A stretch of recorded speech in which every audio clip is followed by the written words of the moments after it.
Hi guys, in today's video I will share how I film my YouTube videos. I will start with some ideas, my gear, my setup, some camera settings and much more. So if you would like to see more videos like that, please subscribe to my channel and let's get into that video. And the first step always comes a bit beforehand. So before I actually sit down and film a video, I usually make sure that I first of all charge my camera. I emptied my storage space on camera. I also charge my audio recorder, and I also have a space in audio recorder. I make sure that I have my script or the outline of the video because it helps me to shoot it much faster and more smoothly and make sure that my thoughts are flowing really well. And one more important step to prepare is I try to make sure that I'm mentally prepared to film a video, which means I had a good sleep last night, so I try to go to bed earlier the day before I film the video. I try to make sure that I have good mood, so I had my breakfast or I had my lunch. I try to make sure that nothing disturbs me in my mind, so I try to offload all the buzzing ideas in my head onto a paper, or I try to do all the little things that I think may get into my mind while I'm filming. So I would like to start filming when I'm in good mood and I physically feel well, and I'm also prepared with the steps that I mentioned. So camera, batteries and my script are ready. Next, let's talk about the area and the environment that we film in. So it took me quite a lot of time to figure out the best setup for me to film.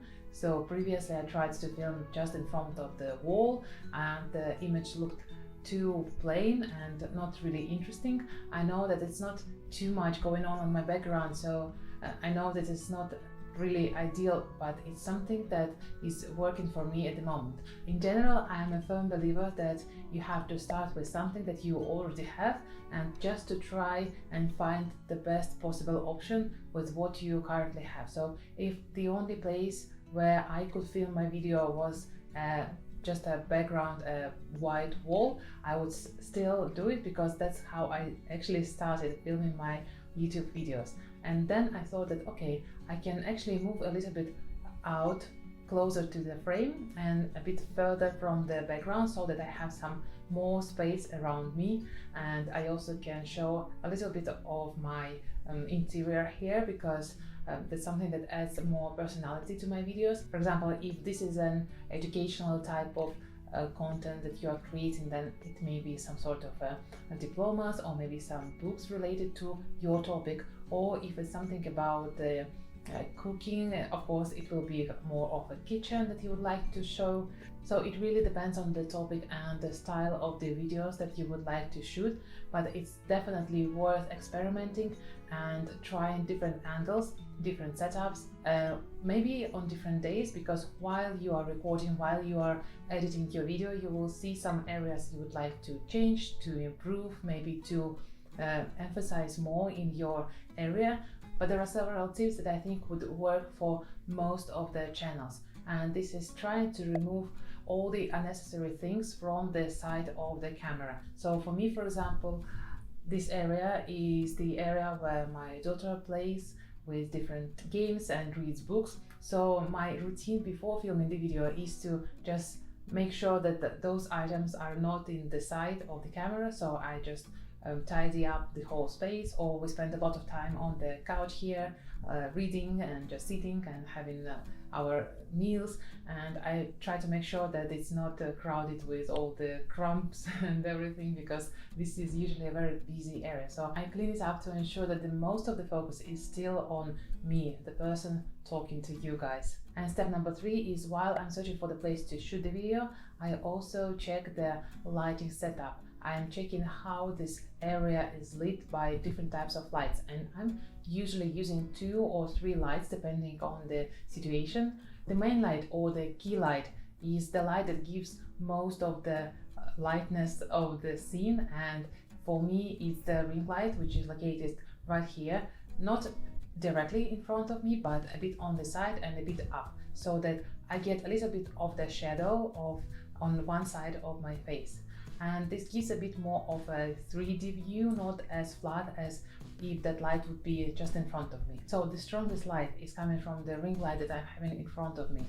But there is also the second type of light, which is a filler light, which fills the rest of the room, which softens the shadows on my face and shares the rest of the room. And this is my window light. It is very tricky because it's something that I can't really control, and if there is a cloud, the light changes and it's visible on the video, but it's something that I'm working with at the moment. And what I'm trying to do to minimize the impact is I try to close my shutters on the window so that it's more or less stable type of light that I'm getting from the window. And the third type of light, sometimes I have it, sometimes I don't, depends on whether the light is working or not. And this is the small light just behind me. This light is not as bright and as impactful as I would love it to be, but it actually gives a tiny bit improvement to my picture. So it adds a bit more of a space between me and the wall behind me, and it also has this a bit of a lighting effect on my back, so I'm more separated from my background. So this is how it would look without any lighting apart from the light from the window. This is how it looks when I switch on the key light, so the big light just in front of me, and that's the third light. This is my lighting setup, and it might not be as ideal as I would like it to be, but it's working for me at the moment, and there are various ways that I would like to improve it, and these are steps for the next improvement cycle of my videos. When I didn't have those additional lights, I was choosing the place in my home where I could sit in front of the window, facing the window, maybe at a little bit of an angle, so that the light from the sun would lighten myself and I could film the video with a good lighting. In general, the best lighting is a natural light, but it's very tricky. As I mentioned, it changes a lot, so you can't predict, and that's why I started using those lights. And now let's look at the camera settings. I usually film at a low f-stop. It means that most of the background will be blurred, and it doesn't make too much sense for me because I have quite a minimalistic background. But yeah, the idea is that with this type of f-stop, the biggest part of the background should be blurred. And I usually film with 24 frames per second. It means that it's getting more of this cinematic view, because this is something that we are used to see on the videos, on films. And I rarely film 30 frames per second or 60. Maybe when I'm filming b-rolls I film 60. So 24 frames per second for my filming, and then I choose the shutter speed, which has to be twice as big as my frame rates. So if I'm choosing 24 frames per second, it means that I will choose at least 1/50th of the second as my shutter speed, and it can be actually more if you would like to. I think one of the biggest improvement of the visuals of my video happened when I decided to spend some time learning about my camera, and it was true for both my normal camera and my mobile phone camera, because when you go to settings, there are so many options that you can tweak to aid your particular needs. For example, if you have too much light in your room, there are options how to make it lower while you are filming. Or actually the opposite, when you have a dark room, you can actually find a way to make it brighter and make it look better on your camera.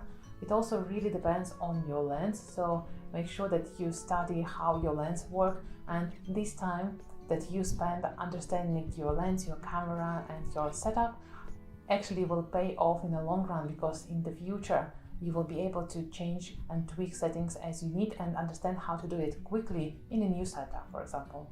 And now, as we discussed overall setup and preparation, it's time to start filming. And the very first step I do is I actually clean my lens. I use lens wipes, or it can be any microfiber or other cloth that makes your lens clean. And I think this is especially important if you are filming with your mobile phone, because we often touch our camera without noticing it, and this makes a huge difference in the quality of the video you are getting in the end. It makes the video sharper, brighter, better quality, and helps to avoid this autofocus flickering when it's trying to focus on the dust on the or fingerprint on the camera. So it's definitely something that we have to do every time. And then when I film, I usually have two aspects of the video. First is a A-roll, the one that you are looking at the moment, so when I'm directly talking to the camera. And the second is B-roll, so when you don't see me, but you see something that helps to understand, helps to show what I'm talking about. And when I'm talking about A-rolls, I'm usually filming in one go. I don't like to film multiple clips because it's easier for me to handle one file rather than trying to figure out what was the order of me filming. When I say something incorrectly, I just pause and repeat it again. And I try to repeat not just a word, but actually I try to repeat the whole sentence so that in the end, when I'm editing my video, the flow of the speech would be nicer rather than creating clips with one word at a time. So just to avoid this, I try to think in sentences or maybe in paragraphs and actually speak to you in this kind of chunks so that I could deliver one thought at one go. But actually I still stop my camera after around 15 to 20 minutes because I know that it may stop itself. I had a situation when the camera stopped recording, but I was still talking to the camera. So I was so upset and disappointed when I realized that most of the video wasn't recorded. So now I try to control this situation and switch it off from time to time to ensure that I know that all the video is filmed. And while I'm filming, I usually have my audio recording working with me, and I also have my mobile phone with the outline of the script, and I also have a glass of water so that when I feel that it's difficult for me to talk, or maybe it's too hot or maybe it's too cold around me, I have a sip of water and it makes my voice and the feeling of recording going much better. After all the A-roll is done, I usually film a short video of me just in front of the camera so that it could be used for the thumbnail for the YouTube. Then I move to the B-roll shooting. I usually have a few ideas what I would like to show to support my video, and I try to film as many as possible from different angles and at least for 10 seconds each, so that in the end, when I'm editing the video, I can choose the better shot, the shot that fits better over to my story. So I try to film more B-rolls that I actually need, so I have a pool to choose from while editing the video. And now let's go to the equipment that I'm using for shooting this video. So I have Sony a6000 camera, and that's the camera I had for a while, and I decided that I start shooting my videos with the camera I already have, and I can't emphasize more that you should probably do the same, because while learning to use my camera, I know what features do I want to have in it, what I really need, what are the nice to haves in the camera, and what sort of lenses that I would like to use in the future. So if you don't have a camera yet, I really wouldn't recommend to buy the same camera as I have, but if you already have, then please try to ensure that you know all the settings that are relevant to your videos. The pros of this camera is that it's very light, it's compact, and it's easy to transport with me. It's easy to change lenses on it, so the lenses are interchangeable. And yeah, so this is a very good camera, but probably for pictures. And here we are for the drawback. So I can't connect the microphone to this camera, so I have to record my audio separately. And I don't have the flip screen on this camera, so I don't see myself, so I don't know if I'm still recording or maybe it's switched off. So this is also a drawback. And this camera doesn't have the stabilization, so for example, when I want to shoot something handheld like B-rolls or something, I have to ensure that I'm super stable, not shaking hands, so probably had a coffee or two. And those little things and understandings come not from the very first shooting or second or third.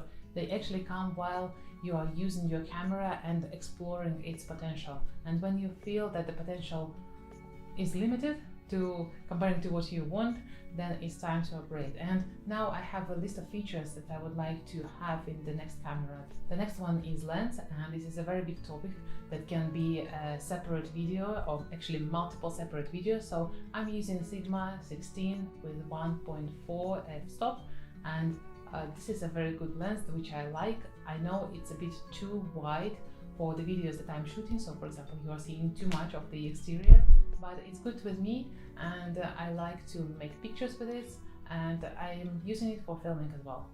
By the way guys, if you're finding this video useful so far, please support this video with like, and let's continue. The next one is a tripod, and I tried to choose something very stable so that I know it will hold my camera. So you definitely need to check what sort of weight is your camera and lens together, and whether this tripod supports this type of weight, and it will be stable. So you don't want your tripod to fall down when you put your camera on. And one important consideration that I wanted to shoot over the top videos, how I'm writing something or how I'm cooking, and that's something is not supported by all the tripod, but think of what kind of videos are you shooting. Next, I use the ring light, and that's the one that can change the warmth and the brightness of the light, so this is very versatile. However, I wouldn't recommend this light if you are shooting same videos as I do. So I think it may be a bit too directed. I would love my light to be a bit more soft, and I'm planning to upgrade sometime in the future. For now, as I mentioned, I film with whatever I already have. And of course, sometimes for filming, I'm using my mobile phone. That's the time when I'm actually shooting me doing something with the camera. And finally, several memory cards and adapters for computer. And I try to use big capacity memory cards to ensure that I don't run out of space while I'm filming. So at the moment I'm filming with 128 gigabytes of memory. Next, when I'm done filming, I usually have some time to have rest and start editing. I have a separate video on how I edit my videos with some tips and tricks and practical advice. Please check it out the next, and thank you for joining this video, and I will see you in the next one. Bye!